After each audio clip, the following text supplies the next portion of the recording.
राज्य सरकार द्वारा स्वीकृत प्राप्त विद्यालय श्री सरस्वती शिशु मंदिर सचिन सूरत। भारतर परंपरा संस्कृति उपरे आधारित आम विद्यालय। शिक्षा व्यक्तिर समग्र विकास को बुझाए। समग्र विकास कहले शारीरिक मानसिक बौद्धिक आध्यात्मिक दृष्टिकोण जड़े शिशु विकसित होगा दरकार। श्री सरस्वती शिशु मंदिर में समग्र विकास शिशु मान शिक्षा प्रदान करा जाए। आमर ए शिशु मंदिर में शिशु मान उन्नत चित्रकलार शिक्षा प्रदान करा जाए। सा विद्या या विमुक्त है।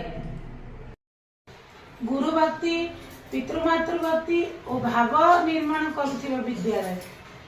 अभिज्ञ भव्य एवं तालीम प्राप्त गुरुमान द्वारा शिक्षा प्रदान करा जाए।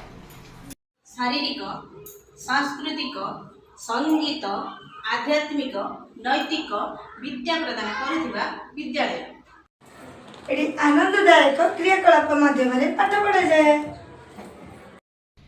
नूतन वर्ष पर नाम लेखा चालू अच्छी 3 वर्षर उद अरुण उदय प्रभात।